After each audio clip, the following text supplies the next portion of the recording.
Irmãos, bom dia. É bom do Senhor nos ajude nessa manhã, mais um estudo e meditação da palavra do Senhor. Nós vamos retomar o estudo no capítulo 3 da Confissão de Fé de Westminster. Capítulo que a gente deu início na última classe bíblica. E a gente teve um debate aí bem demorado e não chegou a concluir. Então, hoje nós vamos retomar esse estudo e dar continuidade. Embora eu quero voltar aqui a alguns pontos que a gente discutiu, só que dessa feita eu quero trazer alguns textos que a gente melhor venha entender a palavra do Senhor.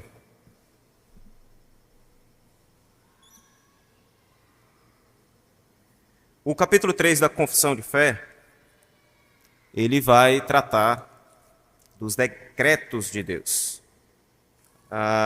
Nós saímos aí de um capítulo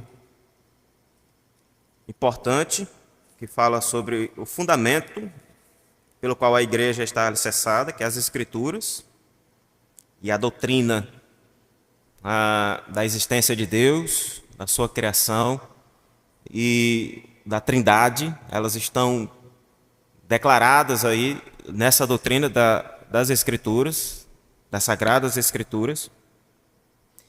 E nesse capítulo, e nos próximos 2 capítulos, nós temos os teólogos do Westminster apresentando para nós uma espécie de esboço, ou uma declaração desse Deus que as Escrituras nos apresentam.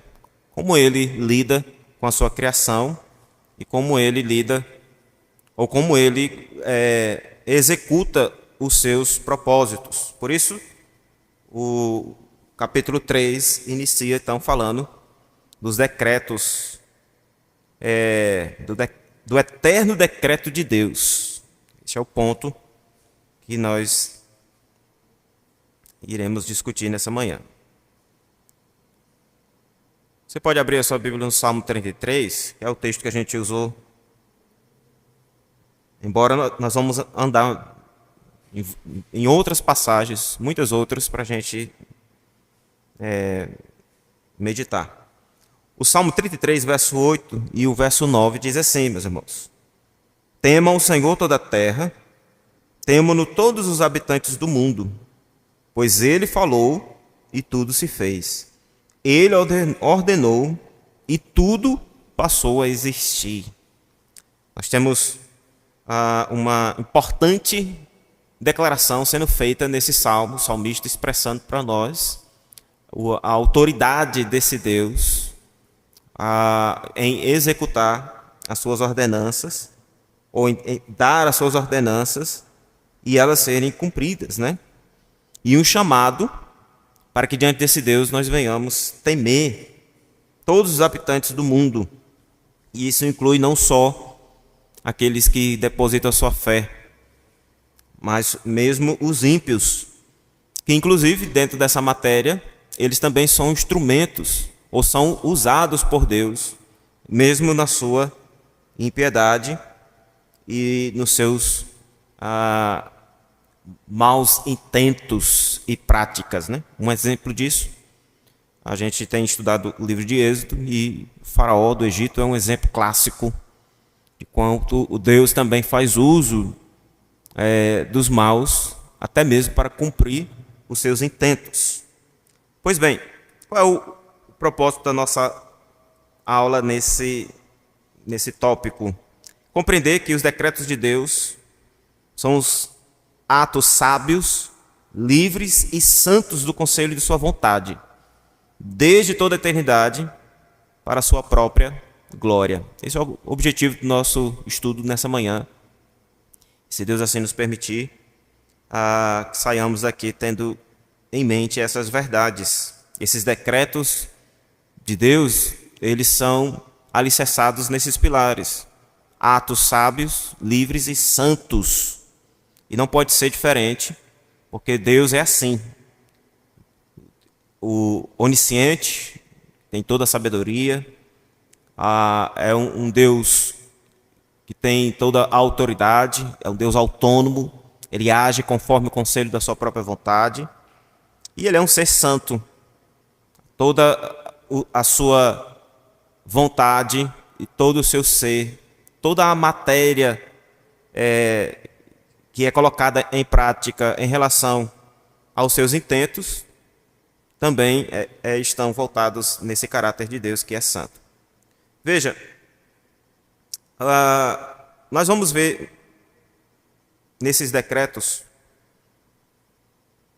os decretos eternos de Deus, nesses 2 primeiros artigos da confissão de fé. O primeiro deles, ele vai estar aí na tela para os irmãos, ele vai falar sobre a soberania de Deus e a liberdade do homem.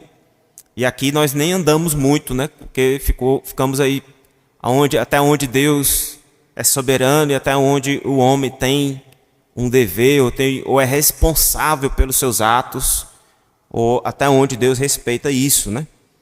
E a gente vai tentar meditar nisso. Veja, o que diz os teólogos do Smith no primeiro artigo desse capítulo 3. Desde toda a eternidade, e pelo muito sábio e santo conselho de sua própria vontade, Deus ordenou livre e inalteravelmente tudo quanto acontece. Porém, de modo que nem Deus é o autor do pecado, nem violentada é a vontade da criatura, nem é tirada a liberdade ou a contingência das causas secundárias antes estabelecidas. Se você quiser anotar essas referências, é importante porque nós vamos ler. Eu vou fazer uma exposição aqui desse primeiro artigo, o que ele está nos ensinando, e a gente vai conferir em alguns textos. Eu vou precisar da ajuda dos irmãos para a gente ler essas passagens. O que os teólogos estão dizendo aqui em relação a esses decretos de Deus? Que esse nosso Deus vivo e verdadeiro, que é triuno, ele subsiste em 3 pessoas, ele ordena ou ordenou tudo quanto possa existir ou há de acontecer. Tudo o que acontece no tempo e na eternidade está de acordo com a vontade daquele que fez ambas as coisas. Tanto o tempo, a eternidade, quanto tudo o que acontece nesse tempo, nessa eternidade. Tudo existe para o prazer de Deus. E ele se enquadra, ou ele se agrada, quando tudo ocorre de acordo com o seu plano. Isso é basicamente o que os teólogos westminster estão expressando para compreendermos o que significa esses decretos de Deus. A ordenação de todas as coisas por Deus, ela é sábia e santa, porque, como diz Paulo em sua carta aos Efésios, capítulo 1, verso 11, o primeiro texto aí da referência, Deus faz todas as coisas conforme o conselho da sua vontade. Não conforme o conselho da vontade dos anjos, ou da vontade dos homens, ou da vontade da natureza. Ele faz tudo conforme o conselho da sua vontade. Estudar os decretos de Deus é entender que Deus faz todas as coisas conforme o conselho da sua vontade.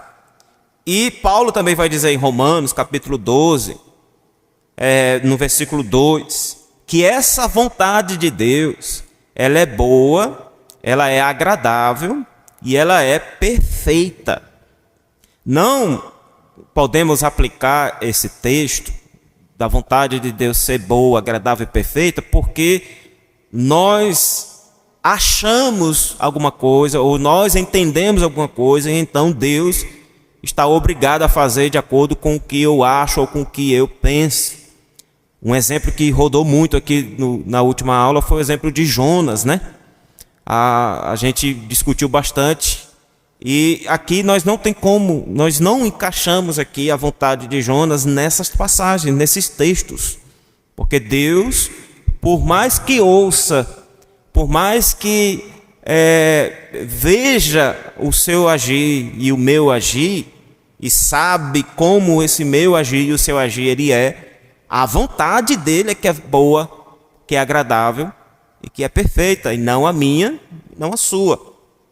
Então, por isso, os teólogos do Westminster vão dizer que os decretos de Deus, que são santos e oriundos de uma vontade sábia, corresponde perfeitamente à sua natureza, à natureza de Deus, ou seja, à essência desse Deus. Porque se fosse o contrário, correspondesse de acordo com a minha vontade, com a sua vontade, com a vontade de Jonas, com a vontade de Davi, com a vontade de Faraó, com a vontade de Judas que traiu Jesus, ou com a vontade de qualquer criatura debaixo dessa terra, então ela deixaria de ser santa, ela deixaria de ser sábia, ela deixaria de ser eterna e imutável, porque primeiro nossa vontade ela é mutável. Nós constantemente, tenho certeza que você dormiu ontem com alguns planos e já acordou hoje com outros planos. Então, esse é o ponto que os teólogos estão definindo aqui e que as Escrituras vão confirmar isso em várias passagens que a gente vai analisar. O que isso nos apresenta aqui? O que nós extraímos já em primeiro momento? Que Deus, nessa sua vontade santa, sábia, imutável, Ele não só ordenou todas as coisas, mas pré-ordenou todas as coisas para que elas caminhem nessa vontade e nesse conselho de Deus. É isso que os teólogos estão dizendo nessa primeira seção do capítulo 3. Desde toda a eternidade, e pelo muito sábio e santo conselho de sua própria vontade, Deus ordenou. Então, tudo quanto acontece, tudo quanto foi planejado, tudo quanto foi ordenado por Deus desde toda a eternidade, foi executado, ou está sendo executado, ou será executado. Essas são as verdades que os teólogos de Westminster estão trazendo aqui para nossas vidas e que nós vimos aí do capítulo 1, verso 11, o apóstolo Paulo confirmando isso. Deus faz todas as coisas conforme o conselho da sua vontade. A ordenação de todas as coisas por Deus, ela é sábia e santa, como vimos, porque o próprio Deus é o mais sábio e santo de todas as suas criaturas. Para que a gente compreenda bem o que nós o que está diante de nós aqui nessa primeira parte. A vontade de Deus ela foi expressa, a sua criação, e ela é feita porque o próprio Deus olhou para a sua criação e no final ele disse que tudo era muito bom. Então, ele providencia, e essa é uma matéria da próxima aula que a gente vai ver, predestina, e ele é o mesmo quem sustenta e faz com que essa sua vontade venha ser executada. Deus não permite que ninguém mais mude seu conselho, nem seu consentimento, ou sem seu consentimento, ou contra a sua vontade. Abra sua Bíblia em Filipenses, capítulo 2, versículo 13. O apóstolo Paulo, escrevendo aos Filipenses, e ele escreve no contexto onde os filipenses estavam, embora uma carta com um tom de ações de graças, com um tom de regozijo, por as notícias que ele recebe desse povo, mas era um povo que estava começando a padecer mediante as influências externas, mediante as heresias que estavam se levantando, mediante o judaísmo muito presente ainda, de maneira a fazer distinção entre os judeus e os gentios. Paulo vai escrever a eles para que perseverem, para que permaneçam alegres em tudo. E uma das verdades que ele vai descrever está aí no verso 13 do capítulo 2. Porque Deus é quem efetua em vós tanto o querer como o realizar, segundo a sua boa vontade. Então, Paulo era consciente e estava levando a esses irmãos a compreender que os decretos de Deus são absolutamente perfeitos em sabedoria e justiça, mesmo que o contexto deles envolvesse essa perseguição, esse sofrimento. Aí, irmãos, entra uma pergunta, né, que salta aos nossos olhos e que os teólogos Westminster fizeram questão de dar uma resposta aí. Há uma pergunta que possa surgir, e que sempre surge, sobre Deus ser o autor do pecado e tudo que é ruim que acontece neste mundo. Inclusive, isso é uma matéria onde muitos que se intitulam ateus justificam o seu ateísmo. Como pode um Deus de amor permitir que um mal aconteça, permitir que uma mãe sofra, permitir que um filho padeça, permitir que as impiedades e iniquidades desse mundo aconteçam, né? Os teólogos, nessa parte, eles dizem o seguinte, que Deus ordenou livre e inalteravelmente tudo quanto acontece, porém, de modo que nem Deus é o autor do pecado. Aí, esse primeiro ponto a gente vai parar aqui. Tudo que acontece inclui todas as coisas. Aquilo que é bom, aquilo que é ruim, aquilo que é agradável e aquilo que não é, na nossa perspectiva. Mas isso não faz de Deus o agente primário ou aquele que vem fazer com que nós venhamos pecar. Aqueles que defendem esse ponto chegam a dizer que Deus colocou a árvore do fruto do conhecimento do bem e do mal para que o homem pecasse.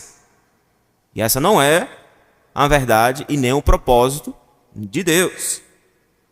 Porque senão, Deus teria ficado em silêncio quanto a essa árvore para Adão e Eva. Mas não, ele disse para eles, alertou a eles: não coma do fruto da árvore do conhecimento do bem e do mal. E alertou a eles quanto às consequências.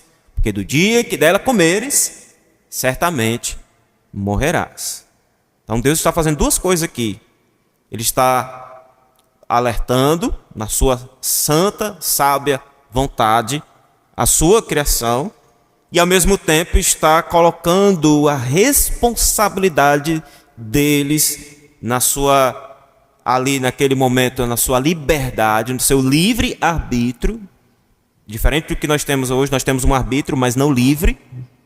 Mas lá eles tinham um arbítrio livre para fazer o que a sua natureza e a capacidade que Deus deu a eles para fazer. Então, Deus está alertando a eles. E caso eles ultrapassem esse limite, há consequências. Eles são responsabilizados quanto a isso. Mas vamos ver aqui esse primeiro ponto. Deus não é o autor do pecado e nem violenta a vontade da criatura. A Bíblia, ela claramente, ela vai falar da soberania de Deus sobre todas as coisas. Com isso, os teólogos entendem que Deus não é pego de surpresa em nada e Deus ele não tem uma previsão do que há de acontecer no sentido de que ele não saiba antes. Contudo, a mesma Bíblia também responsabiliza os anjos e os homens por suas escolhas e decisões, que é o que nós temos comentado aqui.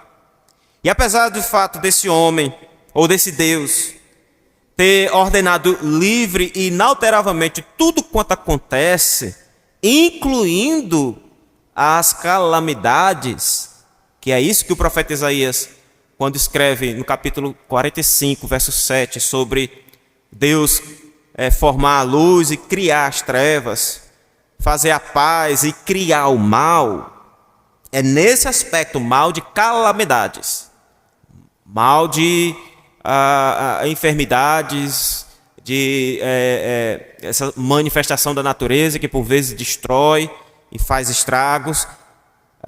É nesse sentido, usar o mal para cumprir os seus propósitos neste aspecto.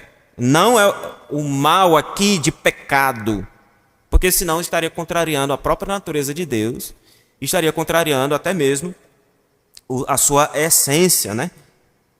O profeta Amós, ele, no capítulo 3, verso 6, o profeta descreve melhor esse mal aqui que Deus faz uso, quando ele diz: tocar-se-á a trombeta na cidade, sem que o povo se estremeça, sucederá algum mal à cidade, sem que o Senhor o tenha feito.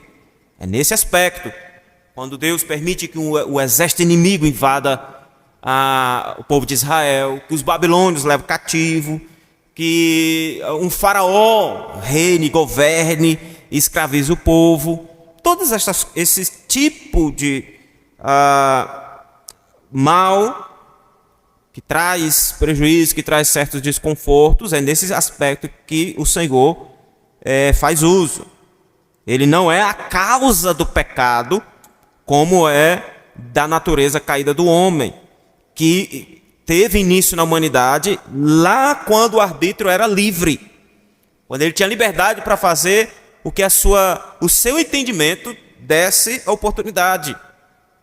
Adão e Eva entenderam que o que a serpente disse não era mentiroso, era verdadeiro, e que aquela ordenança de Deus não era algo que eles precisavam estar atentos. Livremente usaram o seu arbítrio para fazer o que era mal aos olhos do Senhor, né? Veja, o Salmo, capítulo 5, versículo 4, diz o seguinte: pois tu não és Deus que se agrade com a iniquidade, e contigo não subsiste o mal. Veja, irmãos, Deus fazer do pecado um instrumento para tentar a sua criação, ou para derrubar a sua criação do estado em que o próprio Deus o criou, essa não é uma realidade, e isso não faz parte do caráter de Deus. O próprio Tiago vai escrever no capítulo 1, verso 13, que ele vai dizer que as nossas tentações não são fruto dessa boa vontade de Deus. Vamos ali tentar o irmão fulano de tal para ver se ele vai cair, ou para ver se ele vai fazer alguma coisa. Ele diz: ninguém ao ser tentado diga sou tentado por Deus, porque Deus não pode ser tentado pelo mal, e ele mesmo a ninguém tenta. É diferente das provações. E aí sim, aí o Senhor usa as circunstâncias adversas deste mundo para nos provar, fazer com que a nossa fé seja colocada em evidência. A mesma coisa que Deus fez com Adão quando colocou a árvore lá. Quero ver até onde essa fidelidade, essa obediência, está disposta, o que a sua criação está disposta a fazer. Nós somos provados por meio das provações, das tribulações, e essas provações, como o nome já diz, é uma prova, elas contribuem para o nosso crescimento. Até mesmo quando nós falhamos nessas provações. Se há de fato o Espírito de Deus, nós somos levados a refletir, nós somos levados a buscar ao Senhor enquanto se pode achar. O apóstolo João, na sua primeira carta, capítulo 1, verso 5, ele diz: olha, a mensagem que da parte dele temos ouvido e anunciamos é esta, que Deus é luz e não há nele treva nenhuma. Então, dizer que Deus é o autor do pecado é uma falácia daqueles que não compreendem esses decretos de Deus, que inclui o uso das calamidades, desses maus, que nós encontramos neste mundo. A Bíblia nunca atribui o pecado a Deus ou a qualquer ato mau, perverso ou injusto. Não se acha em Deus a causa do pecado, porque Ele é absolutamente santo. Nele não há treva nenhuma. O pecado é, em sua essência, uma violação da vontade de Deus. Se os decretos é o cumprimento dessa vontade de Deus, como é que ele pode, por meio do pecado, contrariar a sua própria vontade? E terceiro, não se acha em Deus a causa do pecado, porque o homem, como um agente livre, é a causa responsável de suas próprias ações. A gente citou aqui o caso de Judas, né? Que embora a gente conheça a história, Judas capítulo 27, a gente conhece a história dele ter traído o Senhor, ainda assim, a responsabilidade dos seus atos caiu sobre si. E até mesmo o que ele fez com isso, né? Diferente de Pedro, que negou ao Senhor, mas essa queda, por assim dizer, esse tropeço no seu erro, levou a refletir e fez com que ele se arrependesse verdadeiramente, se voltasse para o Senhor, diferente de Judas. Veja o verso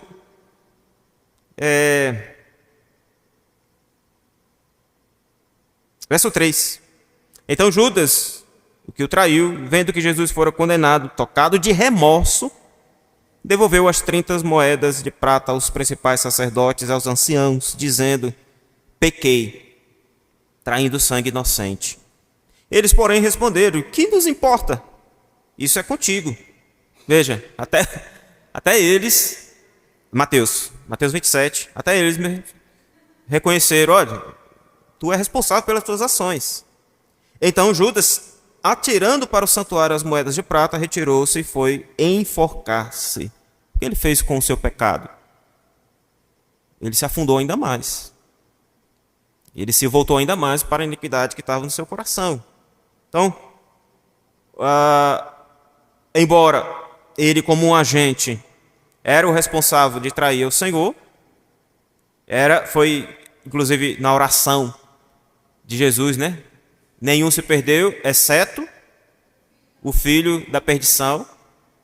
Ainda assim, a responsabilidade recaiu sobre a vida dele, com o que ele fez com esta queda, com o que ele fez com o seu pecado. Caim, a mesma história. Você vai encontrar lá o próprio Senhor alertando a ele sobre o que ele faria com o pecado, com as consequências do pecado sobre a sua vida. Veja, sendo assim, meus irmãos, os decretos de Deus, embora eles sejam, deixa eu abrir aqui de novo, eles sejam ordenados e executados, ainda assim, a vontade das suas criaturas não são violadas. E aí é o ponto onde a gente entrou nas discussões, né? Como isso?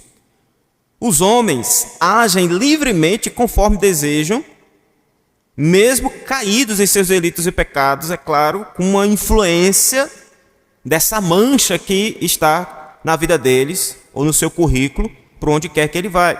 O seu arbítrio, embora manchado pelo pecado, ele não foi tirado.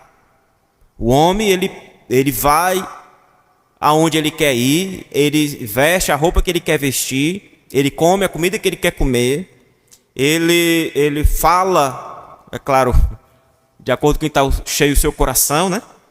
Mas esse arbítrio dele continua, embora manchado pelo pecado. É aí que está.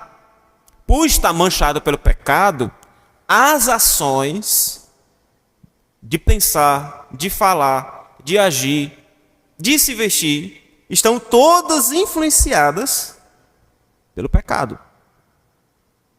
Porque esses homens ainda tomam as decisões conforme bem entendem, porém, o desejo que está a aflorar no seu coração é aquilo que Paulo vai escrever aos Gálatas, falando da militância da carne contra o espírito.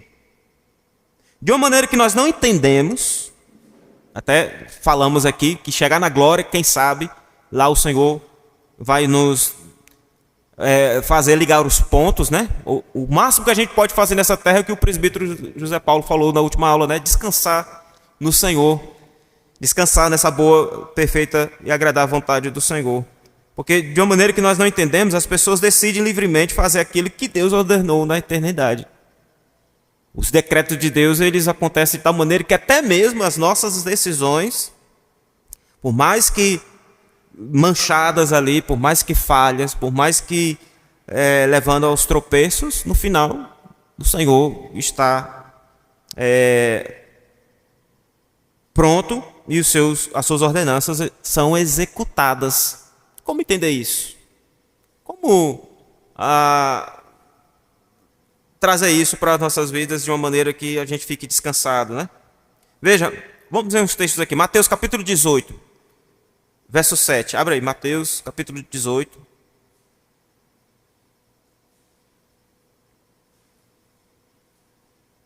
Mateus 18, verso 7.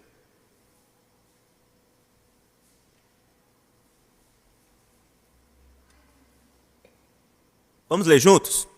Mateus 18, verso 7.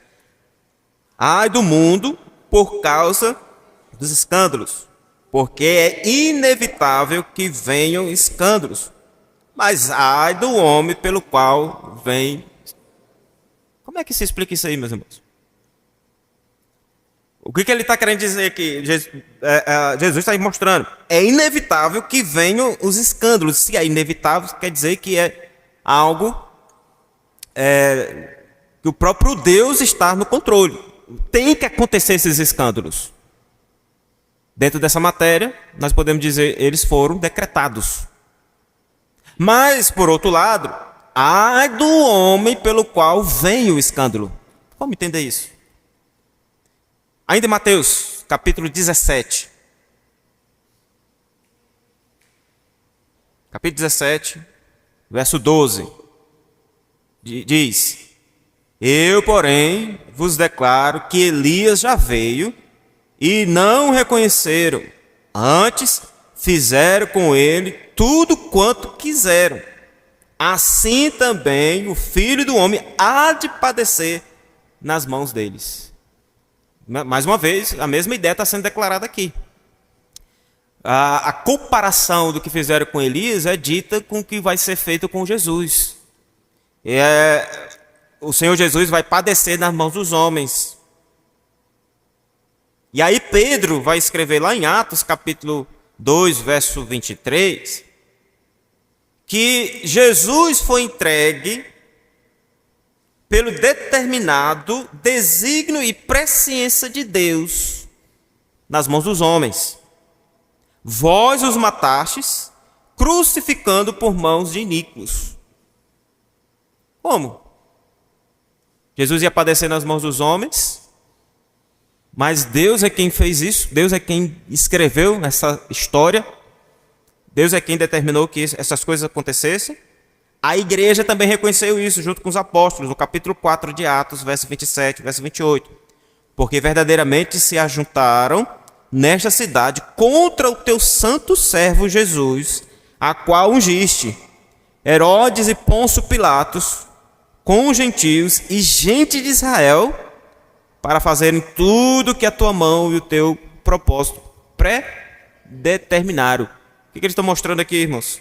Olha, Herodes e Pôncio Pilatos, junto com essas gentes aí do mal, se uniram para fazer o que é ruim, inclusive matar esse Jesus.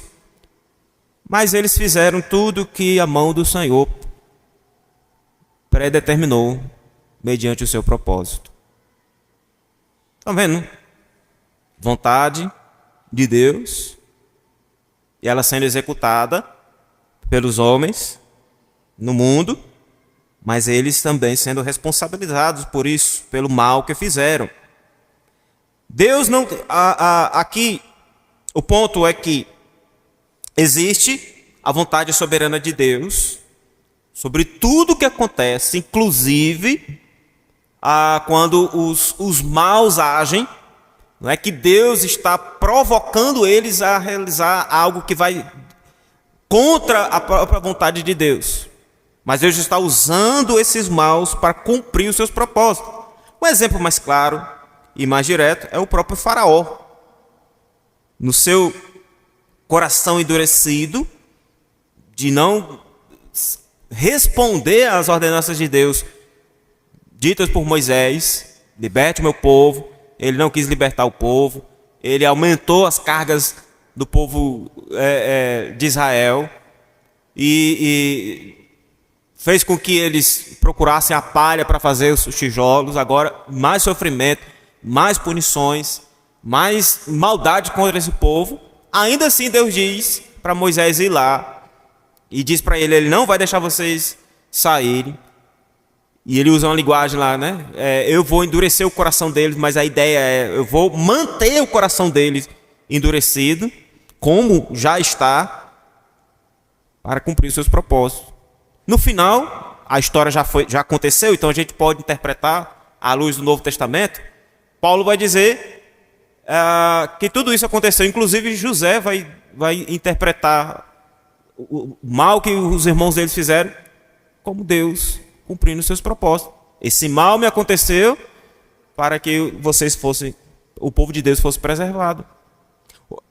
As pragas aconteceram mediante a dureza do coração do Faraó, mas é desta forma que Deus se manifestou ao seu povo, aos hebreus. Deus não tinha interesse em mostrar poder e força a Faraó e aos seus magos, não, mas aos hebreus. Por isso que ele vai dizer, no capítulo 6, ele vai dizer que ele iria libertar o seu povo com mão, eles iriam ver. Eu vou libertar vocês com mão poderosa. Então, estas coisas, irmãos, estão aí diante de nós, e os teólogos Westminster estão declarando isso. Deus ordenou livre e inalteravelmente tudo quanto acontece, porém de modo que nem Deus é o autor do pecado, nem violentada é a vontade da criatura, nem tirada a liberdade ou a contingência das causas secundárias antes estabelecidas. Causas secundárias aqui são circunstâncias que poderiam acontecer caso seguisse por um outro caminho. Estas coisas, essas especulações podem acontecer no nosso entendimento. Se Eva não tivesse comido do fruto da árvore do conhecimento do bem e do mal. A gente faz essas especulações, né? Se Adão, pelo menos Adão, não tivesse caído e cedido ali à tentação junto com sua esposa. Essas tais circunstâncias, no artigo 2º, eu acho que vai entrar esse ponto, elas estão presentes aí para mostrar que mesmo estas tais e tais circunstâncias, o Senhor ainda não deixa de fazer a sua vontade, os teus decretos. O exemplo de Jonas é bem clássico, né? E se Jonas fugisse? E se Jonas pegasse um barco e fosse embora? Nínive ia deixar de ser salvo? Ou Jonas, que foi enviado por Deus, ia deixar de cumprir a vontade do Senhor? O Senhor cria tais e tais circunstâncias, permite que elas aconteçam, para provar o seu ponto e para mostrar, olha, o caminho certo sempre foi esse aqui. Tu pode dar as voltas que tu quiser. No final, é por aqui mesmo, Deus. E a vontade dele aconteça. Então, nesse primeiro artigo, soberania de Deus e a liberdade do homem. E a gente leu... vamos ler alguns textos que está aí. Ó. Romanos 11, texto clássico. 11:33. Esse aí mesmo. Vamos abrir juntos para a gente ler juntos?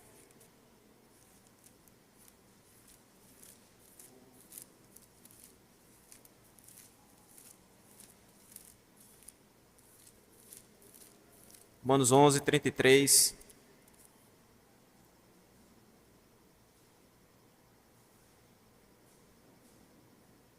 Vamos juntos?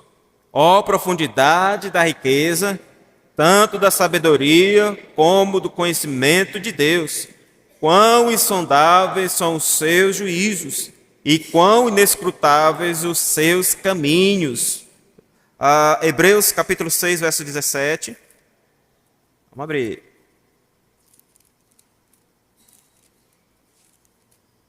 Eu vou ler para a gente ir um pouco mais rápido, tá? Hebreus 6,17 diz: por isso, Deus, quando quis mostrar mais firmemente aos herdeiros da promessa a imutabilidade do seu propósito, se interpôs com juramentos. Ainda em Romanos 9, 15, verso 16.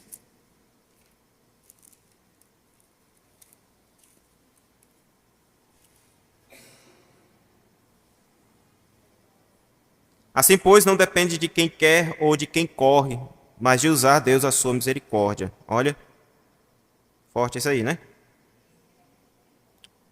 Tiago, a gente já leu. 1 João a gente já leu. Atos também a gente já leu. Mateus a gente já leu. João 19, verso 11. Esse Provérbios aí é o carrão de cena. João 19.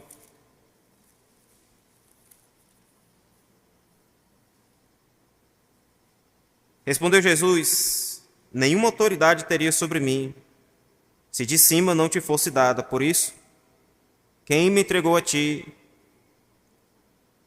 maior pecado tem. Aqui foi o diálogo que o Senhor tem com Pôncio Pilatos, né?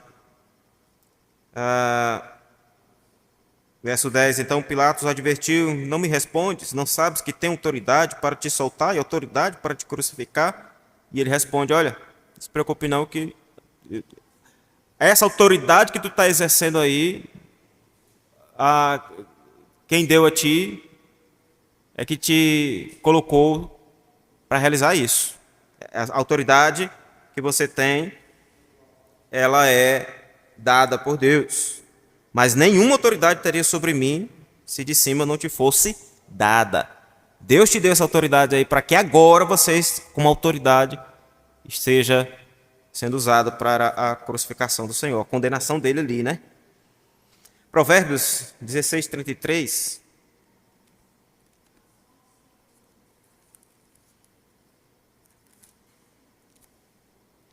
É importante essas passagens vocês anotarem para meditação posterior. A sorte se lança no regaço, mas do Senhor procede toda decisão. Atos 4, a gente leu a igreja, junto com os apóstolos, orando a respeito dos propósitos de Deus. Inclusive, eles estão orando: Senhor, nessa oração de Atos capítulo 4, os mesmos sinais, os mesmos prodígios que tu realizou e que fez com que os apóstolos fossem presos, continue a realizar, continue a fazer. Eles estão orando, pedindo, nos livre. Continue a realizar. Porque se o resultado disso inclui essa perseguição, inclui a nossa prisão, mas cumpre os teus propósitos, então faça isso. O segundo artigo da Confissão de Fé, agora, ela vai tratar desta soberania de Deus e a sua presciência, que é um outro tema que também tem levado a muitas conclusões equivocadas. O que os teólogos dizem aí? Vamos ler juntos? Dá para ler aí? Ainda que Deus sabe tudo quanto pode ou há de acontecer em todas as circunstâncias imagináveis, ele não decreta coisa alguma por havê-la previsto como futura, ou como coisa que haveria de acontecer em tais e tais condições. Aquela ideia que eu falei: e se fosse diferente? E se tivesse vindo de outro jeito? E assim, assado. Os decretos de Deus, eles não funcionam assim, com base no que poderia ou não acontecer. Os decretos de Deus é a sua ordenança. Quando ele disse haja luz, ninguém foi lá dizer para Deus: peraí, mas como é que essa luz vai ser boa mesmo? Não, houve luz. Vamos ver alguns pontos aqui. Aqui nós somos lembrados que Deus sabe todas as coisas. E por Ele saber todas as coisas, Ele pode executar os seus decretos. E Ele não decreta com base no que poderia acontecer em tais e tais circunstâncias. Ou seja, por ter acontecido tal coisa, então Deus decretou tal acontecimento. Porque aconteceu isso, então Deus agiu assim. Ou porque deixou de acontecer assim, Deus agiu daquilo outro. Não é assim os decretos de Deus. Deus decreta o que acontecerá mediante a sua vontade. Inclusive a nossa vida, né? Nossa história. O salmista Davi vai dizer que o Senhor já escreveu toda há muito tempo. Alguns acreditam que Deus condiciona a predestinação, aquilo que há de acontecer, mediante a sua previsão do que há de acontecer. Em outras palavras, Deus sabe tudo o que vai acontecer porque Ele é onisciente. Ele é onipresente. Ele foi lá no futuro, viu como fulano ia se comportar, como ciclano ia, o que ele ia ser na vida, como um carro ia virar a curva, como a montanha tal iria se comportar mediante os ventos. E aí então, por isso que agora ele volta ao passado, ao presente, ao passado, para desenhar ali, para que tudo aconteça de acordo com o que ele viu que ia acontecer. E aí no presente é feito dessa forma. Alguns creem assim. E essa não é uma ideia nova, é uma ideia já antiga, já do século XVIII, século XIX, não tão antiga assim, né? E era um ensino que foi conhecido como o molinismo, com base na doutrina do católico chamado João de Molina, daí o molinismo. Que ele dizia quanto à soberania de Deus e a sua presciência da seguinte forma. Segundo ele, Deus não decretou nada. Ele previu o que os homens fariam em tais circunstâncias. Essa mesma ideia, que foi defendida mais tarde pelo pelagianismo, diz que Jesus morreu na cruz por todos da face da terra, por todo o mundo. Embora os efeitos da sua morte só seriam aplicados àqueles que ele viu lá no futuro, que ele previu que eles iriam responder positivamente com a fé. Esse tipo de posicionamento crê que Deus predestina para a vida eterna aqueles que ele prevê que por sua própria capacidade se arrependerão. Mediante, e claro, eles são defensores do arbítrio livre, né? O homem é livre dentro do seu arbítrio para fazer o que quiser, e ele decide se quer Jesus ou não, se ele aceita ou não, se ele quer ao menos ser salvo ou não. Em outras palavras, Deus vê no futuro aqueles que lhe serão favoráveis e garante a salvação.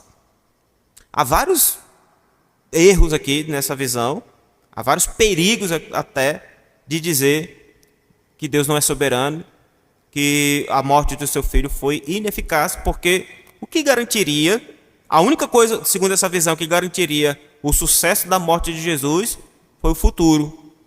Que Deus não tem o controle, mas ele precisou ir lá para ver aqueles que iriam aceitar, aqueles que iriam reconhecer, e aí então Jesus morreria na cruz por estes. Há algumas visões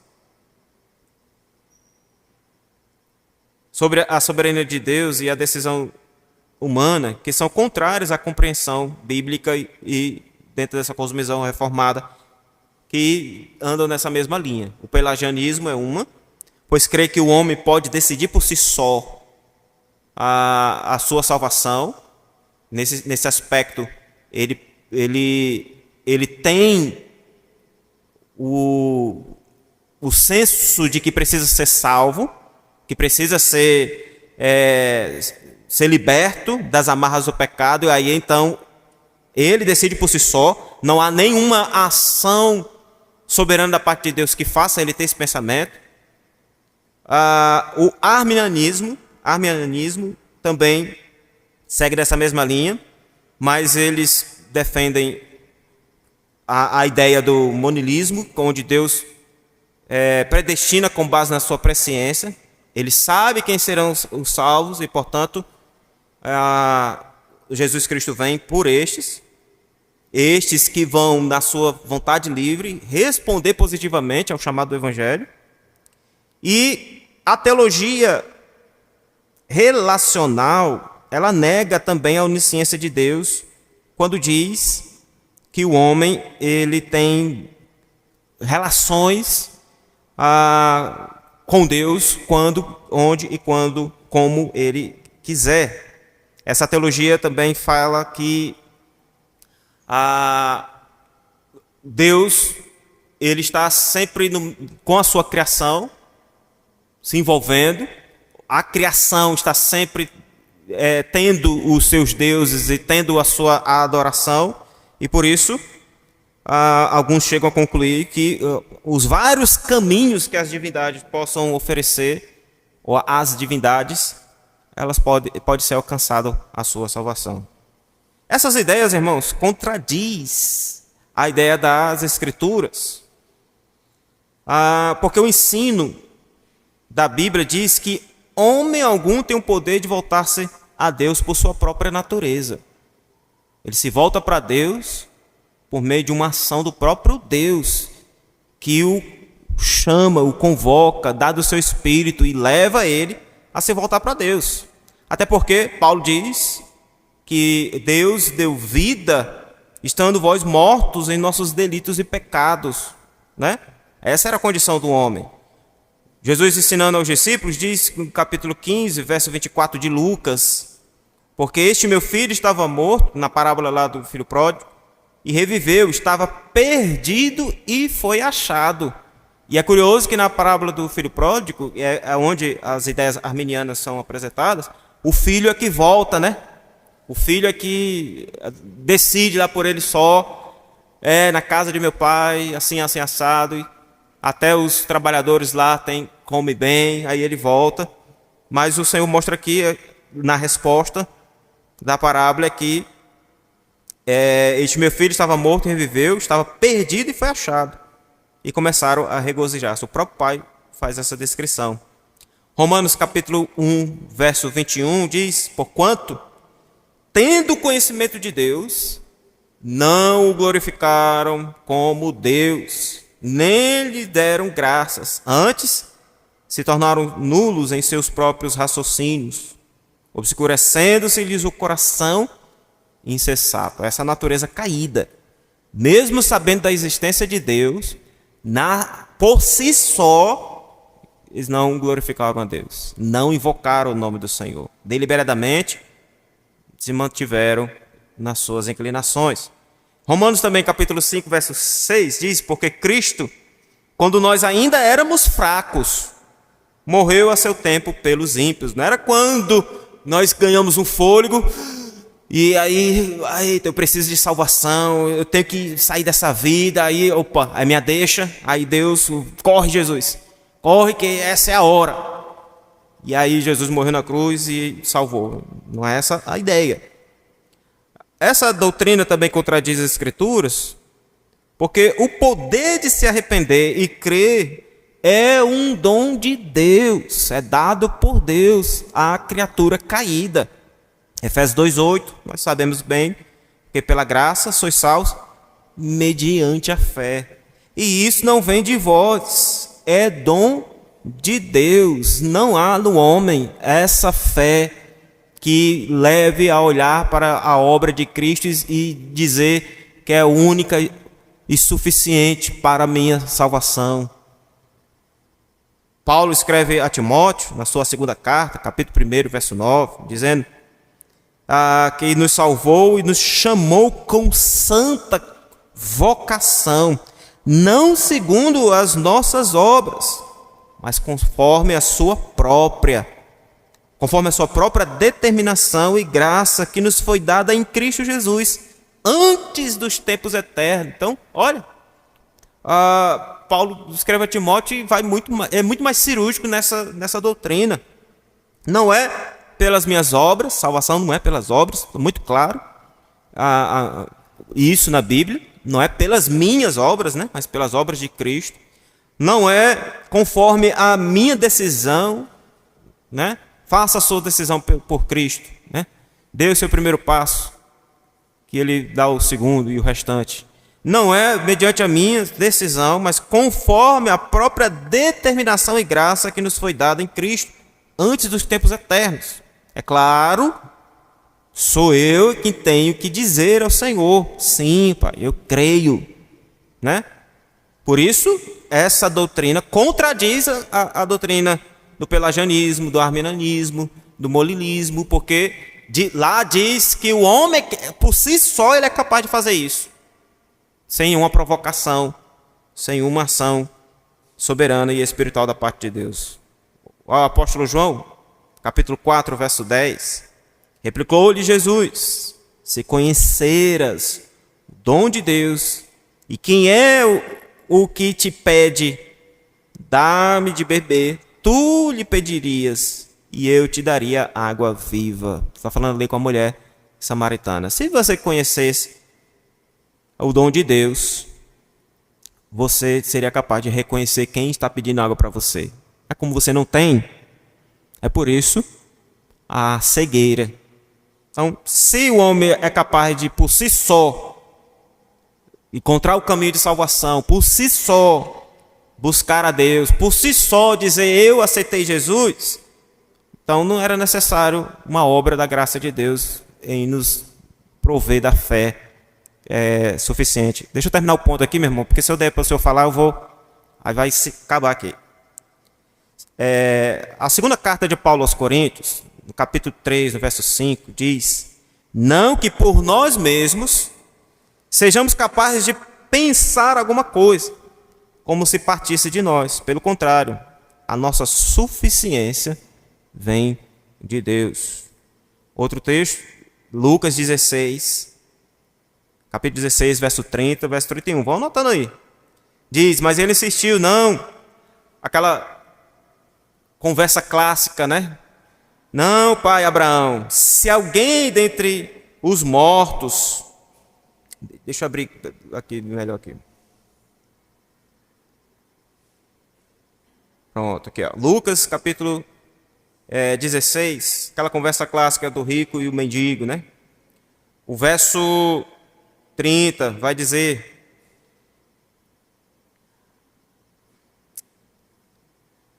não, pai Abraão, se alguém dentre os mortos for ter com eles, arrepender-se-ão.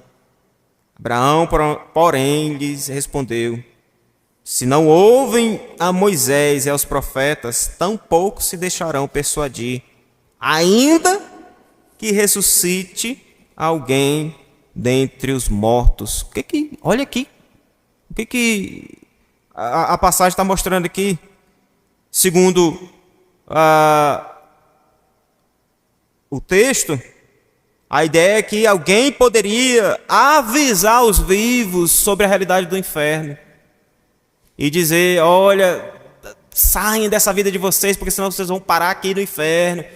Se voltem para Deus, se arrependam do pecado de vocês, porque senão vocês vão parar aqui e aqui não é um lugar bom. A ideia dele é que pelo menos seus parentes fossem avisados disso. E o texto vai mostrar, olha, não. Ele já tem Moisés e os profetas que estão anunciando, falaram dessa verdade. Se eles não ouvem Moisés e os profetas, tampouco vai ouvir um morto ressuscitado dentre os mortos. Alguém vindo aí para cá. E quem é que ressuscitou dentre os mortos, meus irmãos? Jesus Cristo. Que ressuscitou dentre os mortos, como sendo o caminho, a verdade e a vida. O que ele está mostrando aqui? Aqueles que irão para o inferno, mesmo com Cristo Jesus sendo anunciado e pregado, não ouvirão. Irão para o inferno. Mesmo que alguém venha de lá, alguém que ressuscite entre os mortos, e dê a verdade. Qual é o mecanismo de salvação que esse texto está mostrando? Moisés e os profetas. O que isso significa? Escritura, palavra, que já está sendo anunciada, que já está sendo pregada. Por isso, irmãos, esse dom é concedido àqueles que Deus escolheu para recebê-lo. Aí entra a doutrina da eleição, né? Romanos 10, 9, capítulo 10, verso 9 ao 10 diz: se com tua boca confessares Jesus como Senhor e em teu coração creres que Deus ressuscitou dentre os mortos, serás salvo. Porque com o coração se crê para a justiça e com a boca se confessa a respeito da salvação. Mas é confessar o quê? A Jesus como Senhor e Salvador. De onde ele tirou que Jesus é o Senhor e Salvador? Aí, ainda no capítulo 10, versículo 13 ao 15, Paulo responde: todo aquele que invocar o nome do Senhor será salvo. Como, porém, invocarão aquele em quem não creram? Como crerão naquele em quem nada ouviram? E como ouvirão se não há quem pregue? Como pregarão se não forem enviados? O Senhor Deus envia os pregadores para pregarem esse evangelho, não outro. E quando pregarem esse evangelho, aqueles que ouvirem receberão a fé suficiente para que então invoquem o nome do Senhor. Invocar o nome do Senhor é a ponta final de uma linha que começou lá atrás. Desde o envio de Deus pelos seus pregadores, pela mensagem pregada, a oportunidade certa para ouvir o evangelho, o momento exato que Deus preparou para que aquela mensagem fosse ouvida, impactasse o coração e então com a boca invocasse o nome do Senhor. Qual é o meu papel nessa linha toda aqui? Invocar o nome do Senhor no ponto da salvação. Invocar o nome do Senhor. 1 Coríntios, capítulo 1, verso 21. Visto como na sabedoria de Deus o mundo não conheceu por sua própria sabedoria, aprove a Deus salvar os que creem pela loucura da pregação. É nesse ponto que eu defendo, que foi um debate aí na última aula, né? Que só é possível ser salvo e confessar o nome do Senhor mediante aquele que Deus antes iniciou a sua obra. E Paulo vai dizer aos Efésios que foi antes da fundação do mundo. E por meio de Cristo ela começou a ser executada. E o dom da salvação é dado. O Espírito Santo de Deus, depois de invocado o nome crido, ele sela esse compromisso, essa obra do Senhor. E os anjos olham lá de cima felizes e alegres, porque a obra de Cristo foi realizada com sucesso. Mais um salvo para a glória de Deus. A teologia contrária a isso diz que não, o homem por si só, ele não precisa de nenhuma força ou nenhuma ação soberana, nenhum estalar de dedo ou nenhuma ação de Deus para que ele faça isso. Por ele mesmo, por si só. Por isso que usam termos, né? Um dia que eu me salvei, no dia que eu aceitei Jesus, no dia que eu me converti. Por que nós não fazemos o apelo de salvação após a mensagem nos nossos cultos? Porque o apelo que Deus deu aos pregadores foi pregar o nome dele. Como invocarão se não há quem pregue? Como pregarão e como ouvirão se não há quem pregue, né? Esse é o apelo. Vão lá e chamem os perdidos. Como? Falem a verdade. Preguem o evangelho. Ao ouvir, os meus eleitos reconhecerão a minha voz. Aqui é a chamada eficaz. Saberão, as minhas ovelhas ouvirão a voz do pastor e reconhecerão e atenderão a esse chamado eficaz do Senhor. Lucas capítulo 10, verso 21 diz: naquela hora, exultou Jesus no Espírito Santo e exclamou: graças te dou, ó Pai, Senhor do céu e da terra, porque ocultaste estas coisas aos sábios e instruídos e as revelastes aos pequeninos. Olha aí. Sim, ó Pai, porque assim foi do teu agrado. Traduzindo, foi assim que o Senhor decretou. O Senhor, essas verdades foram dadas de maneira reveladora, abrindo os olhos e o entendimento aos pequeninos. Não é pequeninos igual eu pequenininho, não, e as crianças. É os pequeninos na fé, aqueles que estão ouvindo essa chamada. Nesse sentido, o Senhor abriu o entendimento deles, mas os demais, o Senhor ocultou esta verdade, estas coisas aos sábios e instruídos, aqueles que achavam que por si só poderiam ser salvos, que por si só poderiam encontrar o caminho de salvação. Eu não preciso de Deus, não. Fé, eu não preciso disso. Na hora que eu quiser, eu vou, como o filho pródigo, eu vou para o mundo, eu vou gastar nos prazeres, eu vou esbanjar. Na hora que eu ver que chegou a hora, eu volto. Mal sabia ele que ele ia voltar em breve, né? Ele foi com esse plano, mas no final, o decreto de Deus alcançou o coração dele quando ele se deu conta, na casa de meu pai é que era o melhor lugar para ficar. Aí volta do jeito que Deus quer que ele volte. Aquele que no Sermão do Monte o Senhor vai chamar os humildes de espírito. Mesmo com dinheiro no bolso, eu não tive condições de, por mim mesmo, me manter longe. Me receba nem que seja com teus empregados. E aí a obra da graça do Senhor sendo realizada. O presbítero Salim levantou a mão ali. Pode falar, meu irmão.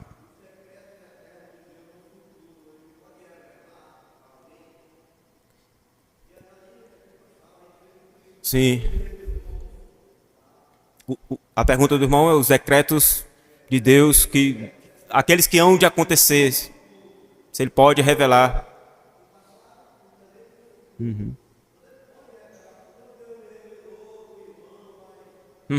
Vai casar com fulano de tal.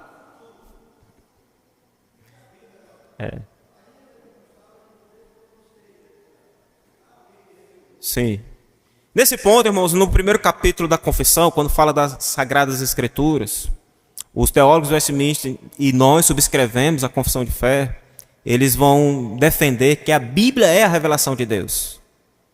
Os modos pelos quais Deus falou para desvendar os eventos necessários para a nossa salvação, ele já não usa mais, uma vez que o Cristo, que é a palavra viva, se fez carne.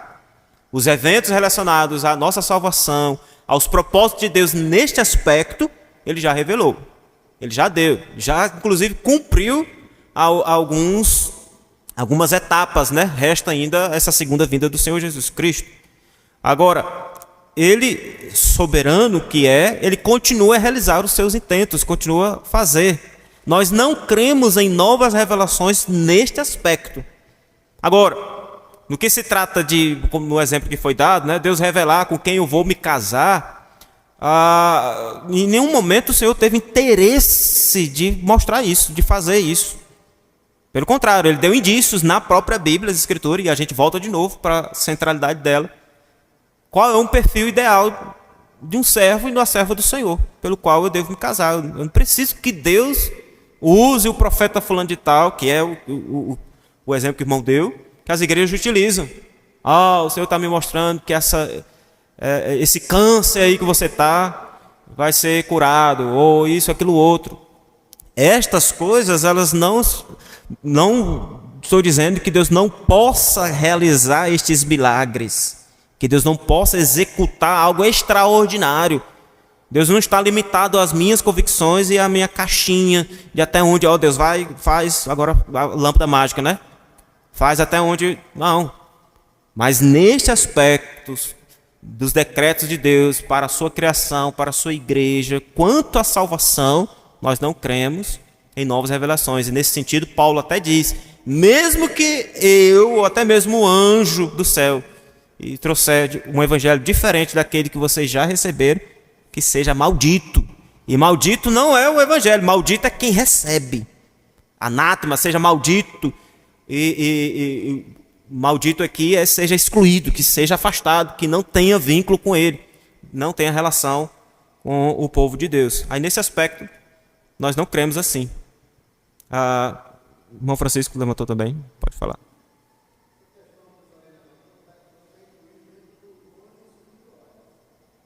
Uhum.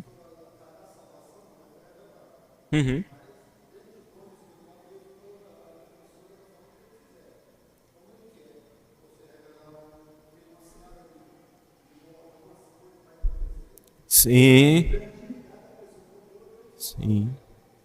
Se você for um homem de oração, um homem de meditar na palavra do Senhor, o Espírito Santo vai te abrir os olhos para muitas questões nessa vida. Exatamente.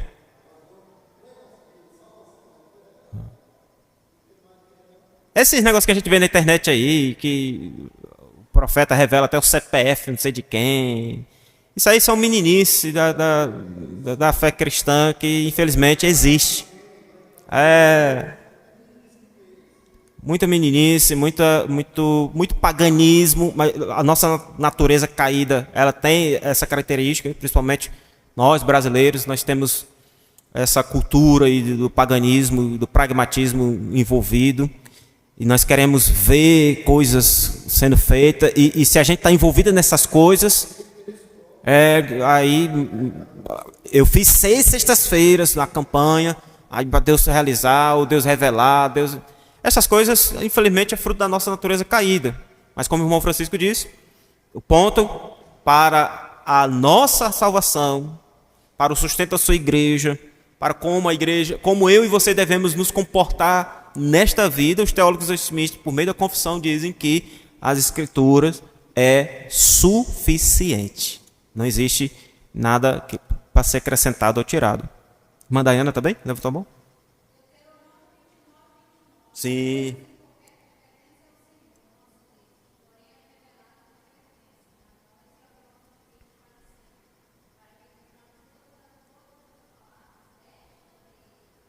Veja, os decretos de Deus, segundo Moisés aí nessa passagem, eles foram dados e Deus, tudo que é necessário para que a gente venha cumprir os decretos de Deus, Ele revelou. Está escrito. Até mesmo para a gente vencer as nossas tentações e até mesmo o próprio diabo. Foi assim que Jesus fez. Está escrito. Então, nesse aspecto da nossa vida, nesse aspecto... Veja, irmãos, um exemplo. O que tem a ver de edificação para o povo, de salvação, de libertação, eu ter que vir aqui na frente e revelar para a irmã com quem ela vai casar? O que tem a ver isso? Qual é o propósito disso para a igreja? Ei, aleluia! Vai trazer a inveja para o solteiro. Eita, Deus revelou para fulano e eu estou aqui até hoje encalhado. Ou, de repente, vai criar um sentimento ruim nas irmãs que estão bicudas com o marido. Ah, então foi tu, Deus? Foi isso aí? Ah, tá explicado. Entendeu? O que tem a ver isso? Por que Deus precisa fazer isso hoje para que a igreja seja edificada de alguma forma? Não tem, meus irmãos. Agora, a irmã chegar, pedir oração, pastor, irmãos, presbíteros, orem, eu tenho interesse em casar, eu quero que Deus me mostre, que Deus me ajude a encontrar um marido, e que esse casamento glorifique o nome do Senhor. Amém, minha irmã. Esse é o caminho, isso nos edifica, isso traz edificação. Encoraja até a jovem, rapaz, eu tenho que orar assim também. E a gente ora, Senhor, dê um bom marido, dê sabedoria para essa irmã, abrir os olhos, saber, discernir um caráter de um crente, à luz da tua palavra, não à luz do que é físico, né? Porque esse corpo um dia envelhece, o cabelo cai e outras coisas também. E aí a gente fica à luz da aparência, né? Não, a gente ora, Senhor, que tenhamos que eu encontre um marido que tem um caráter, que tem uma índole, que tem... Essas coisas a gente pode orar. Essas coisas a gente pode pedir ao Senhor. A gente pode fazer isso, né? Agora, usar isso como... Irmãos, eu tinha até um texto aqui, mas o Senhor me mandou... Isso é meninice. Isso aí são coisas da nossa era que, infelizmente... Irmãos, então, esse ponto dos decretos de Deus, a gente conclui o seguinte, para a gente fechar aqui, que eu até passei 5 minutos já. Qual a natureza dos decretos de Deus? Primeiro, eles revelam a soberania de Deus. Deus é soberano sobre tudo, sobre a terra, sobre o céu, sobre o inferno. Tudo Deus, sobre tudo Deus é soberano. Todos os seus intentos visam demonstram esse caráter de Deus soberano sobre todas as coisas. Segundo, Deus ele é soberano e tudo que ele faz visa a sua própria glória. Nada do que ele venha fazer venha ser diferente da glória dele, pelo qual ele realiza os seus feitos. Viu Deus que tudo era muito bom. O Senhor teve prazer na sua vontade que foi feita. Terceiro, os decretos de Deus são eternos. Eles não têm validade só para esta vida. O que o Senhor faz conosco, faz com a sua igreja, faz com o seu povo, mesmo neste tempo, nessa vida, vão se estender os efeitos disso por toda a eternidade, por tudo que possa existir. Mesmo lá na glória, o nosso desejo é chegar lá e encontrar os homens de Deus. E aí, de repente, conversar com Davi. Davi, que coisa maravilhosa. Como você foi ali na guerra contra os filisteus e derrotou o gigante. Lá na eternidade, essas coisas vão repercutir ainda. E esses decretos de Deus, em quarto lugar, inclui o universo todo. Todas as coisas.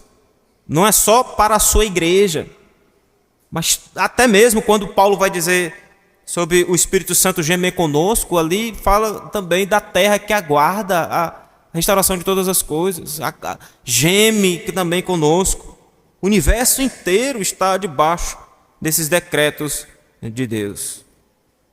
Eles são imutáveis, não sofrem variação ou mudanças e são eficazes, porque é a vontade do Senhor. O Salomão, em Provérbios 19:21, diz: muitos propósitos há no coração do homem, mas o desígnio do Senhor permanecerá. É desta forma que nós subscrevemos, junto com os teólogos do Westminster, a respeito dos decretos de Deus. Nem tudo nós compreendemos. Essa linha aí que divide onde a soberania de Deus e a responsabilidade do homem vai continuar sobre as nossas vidas. Mas há uma coisa certa. Que bom que Deus no final realiza os seus propósitos e não os nossos. Os nossos propósitos eles são manchados pelos atributos que o pecado trouxe junto. A inveja, a malícia, as iniquidades. Mas os propósitos de Deus eles são sábios e santos. E isso nos ensina a descansar no Senhor. Que Deus abençoe nossas vidas e essas verdades possam repercutir no dia a dia das nossas vidas. Em nome de Jesus. Amém.